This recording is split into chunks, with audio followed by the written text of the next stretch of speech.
When you hear the word Iran in the news, a few very specific images probably pop into your head. But, behind all those headlines is a story that goes back millennia, a civilization that's shaped our world in ways most of us have never even heard about. So let's dive past the headlines and uncover the really complex, paradoxical, and deeply human story of Iran. Okay, I want to start right here. This is a quote from a local guide in the city of Shiraz, talking to a traveler. Yeah, it's blunt, but it cuts straight to the heart of this massive disconnect, right? The gap between the story the world is told about Iran and the story Iranians are actually living every single day. And this slide just lays that disconnect out perfectly. On the left, you've got the geopolitical stuff we all recognize. But on the right, well, that's what travelers and locals actually talk about. A place of incredible warmth, a modern vibe, and constant contradictions. So how do you explain a gap that wide? To really get the Iran of today, we have to go way, way back. So let's rewind. We're going to start in the deep past, because the roots of Iran's identity are incredibly old. And as you'll see, they've proven to be unbelievably tough. Just take a look at this timeline for a second. We're talking Cyrus the Great back in 550 BC, the Parthians who were rivals to ancient Rome, all the way up to the Safavids in the 1500s. The Persian Empire, under all these different dynasties, was a world superpower for thousands of years. This is a continuous civilization that has literally watched countless other empires rise and fall. Which of course begs the question, how on earth did it endure? Well, a huge part of the answer is this really fascinating idea: cultural absorption. When invaders showed up, and it didn't matter if it was Alexander the Great's Macedonians, the Arab caliphates, or even the Mongol hordes, a very strange thing started to happen. Over a few generations, the conquerors themselves would often become, well, Persian. They'd adopt the language, the art, the systems of government. The culture didn't just survive, it kind of consumed its invaders. And you can see this so clearly in the language. After the Arab conquest in the 7th century, most of the region adopted Arabic, but not Iran. They held on to Persian, which is a language that's actually more closely related to English than it is to Arabic. The fact that it survived is one of the most powerful symbols of Iran's unique and incredibly resilient identity. Okay, now let's rocket forward to the 20th century, because this is where that ancient, solid identity starts to crack, setting the stage for the Iran we see today. In the late 1800s, Iran, which was still called Persia in the West, was modernizing. An American diplomat at the time describes the capital, Tehran, as a city just buzzing with life, importing European and American goods, and showing every sign of being progressive. Now fast forward to 1975, and that trend had absolutely exploded. The writer Betty Friedan described a Tehran that felt like something straight out of an American Western boomtown. It was fueled by an oil boom, the city was secular, very westernized, and changing practically overnight. This was the Iran of the Shah.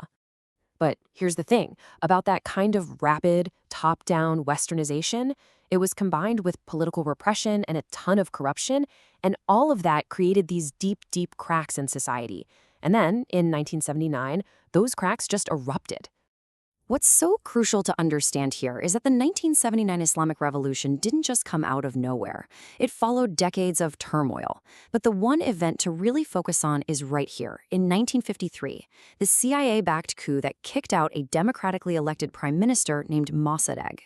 That single act of foreign meddling created this deep well of anti-Western resentment that Ayatollah Khomeini would later tap into to fuel his revolution. So all of that history brings us to the present. How does it actually play out in the daily lives of more than 80 million people today? Well, first, you got to get your head around the power structure. Sure, they have an elected president and a parliament, but the real ultimate authority, that rests with the unelected supreme leader and this group called the Guardian Council. They control the military, the courts, and they can veto pretty much any law or any candidate they don't like. So it's this system that has democratic parts, but it's ultimately under theocratic control. On top of that, life is defined by this intense economic pressure, made so much worse by international sanctions. To give you just a little taste of the instability, at one point, the exchange rate on the street hit over 1,000,000 rial to a single US dollar. Now, just try to imagine managing your life when prices change by the day, but your salary only changes once a year. So what happens when you have these super strict rules clashing with modern life? You get a nation of paradoxes, what a lot of Iranians just call living a double life. By law, alcohol is forbidden, but people make wine at home. Officially, there are no nightclubs, but there are thriving underground parties. It basically means the world you see on someone's Instagram is often completely, totally different from the one you see on the street. And this double life is maybe most obvious when you look at the younger generation. Traditionally, dating was a big taboo, and you lived with your parents until you got married. But today, dating is common, and there's this new phenomenon called white marriages, which is basically couples living together without being officially married. It's becoming more and more popular, even though it's not accepted by the state or by a lot of society. So, you add all of this up, and what do you get? You get this single biggest tension that defines modern Iran. This ever-widening gap between its vibrant, dynamic society and its rigid, ideological state. And here's that guide, Omid, again.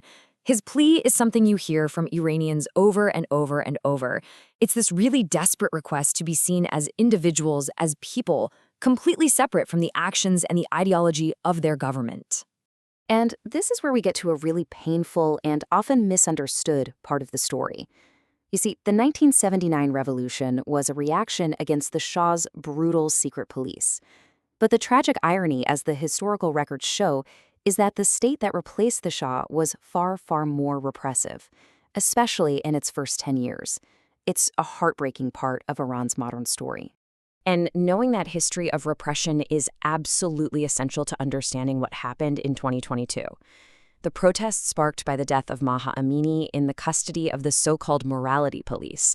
Well, they showed a new generation, especially young women, taking to the streets, and their slogan, "Woman, Life, Freedom," became this global cry against the state's control over their bodies and their lives. And so we end right back where we started, with a paradox. Iran is an ancient civilization, a cradle of global culture. It is also, at the same time, a profoundly young country, with millions of people under 30 who are connected to the world and are demanding change. And all of this leaves us with the one question that will define its future. What happens when the story a people is trying to write for themselves is so different from the one their state insists on telling?